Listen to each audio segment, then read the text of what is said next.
If you like anime, I'm sure you know that Death Note is pretty sacred. Right up there with Full Metal Alchemist and Boku no Pico. But this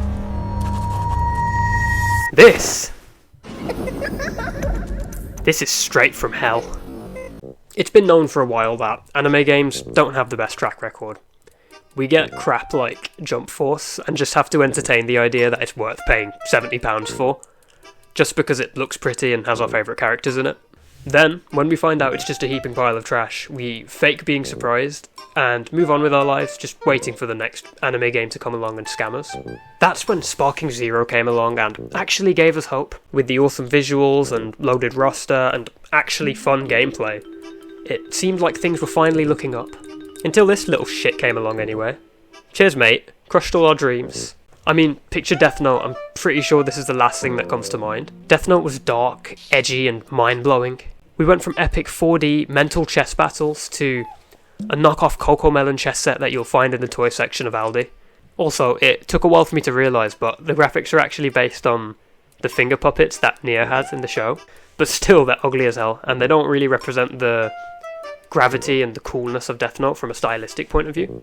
But okay, maybe if we look past the weird graphics, we can get something that's actually pretty cool. I mean, how can you mess up Death Note? Right? Well, they made Among Us Part 2. We have anime Among Us. Light Yagami was just the sussy imposter all along. Nah, but all jokes aside though, I was pretty meh at the whole idea when I first saw it. I was never into the whole Among Us thing, so when I saw the trailer, my first thought was disappointment, and I figured I'd just end up giving the game a skip. But then I looked a little closer, and thought a little more about it, and maybe it's not such disappointing news after all. While I never really played Among Us, one thing that I played a ton of was a game called Town of Salem. It was basically Gen Z's version of what Among Us is for the Skibidi generation, and in my opinion it was much better. It was the same premise of trying to deduce the killer amongst the group, but the players had a lot more roles, and there was a lot more going on behind the scenes, which allowed for way more big brain plays. I remember countless times as a wee little boy, sat on my piece of crap laptop staying up all night, typing away to the lobby with such conviction, acting like I was L, trying to lead the town to safety. There were so much more layers to the game, depending on whether you were a town person, needing to use your unique abilities to work together with the rest of the townspeople, or whether you were a serial killer who worked alone, or if you were part of the mafia, who had a small group and needed to kill everybody while staying unnoticed, and even some others thrown in for fun. And with the day-night cycle of the game, where every night someone would die, and every morning you'd have to meet with the whole town and discuss everything that happened, it really felt immersive, and you could just lose yourself in the role that you had.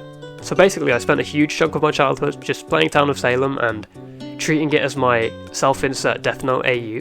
And now, after looking a bit closer into the Death Note game, I can see that it's closer to Town of Salem than it is to Among Us, and therefore much closer to my childhood dream.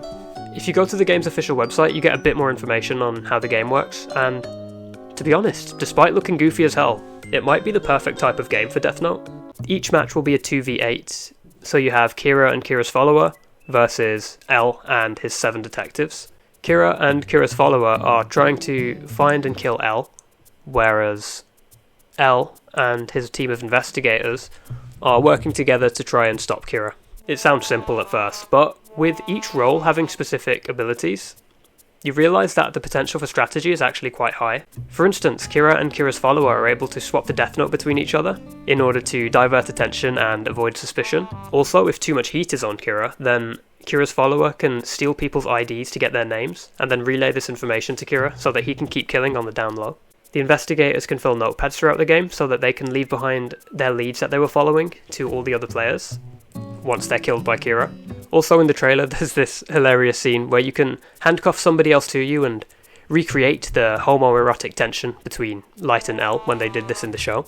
Also, to top it off, it looks like you might even be able to choose how and when people die by using the Death Note properly. It seems like no matter what role you get, each player still has a chance to shine. Even if you're not L or Kira, you can take on the role of the loyal sidekick Misa and simp for Kira in real life. Or you can be the real MVP of the detectives like Matsuda and be the one to save the day. I think the game has a great potential for a variety of strategic plays and approaches and traps that you can set for making the perfect social deduction game. While I wasn't too excited initially, after looking into it a little further, it seems like the perfect thing for a Death Note fan. and I'm actually quite inclined to give it a go, especially since it's dropping on the 5th of November, so literally in a few days. I'd love to make a video on it, so if any of you guys are curious about my first impressions, then I'll drop a video on release day, trying it out. So please subscribe if you want to be there to check it out with me, catch my thoughts, and see if it'll carry on the hope that Sparking Zero has given us for anime games, or if it'll be another scammy cash-grabbing letdown like these anime games usually are. But whatever the outcome is, thanks a bunch for watching the video. Please leave a like if you enjoyed, and hopefully I'll catch you guys when the game comes out, and fingers crossed it's actually fun. So take care.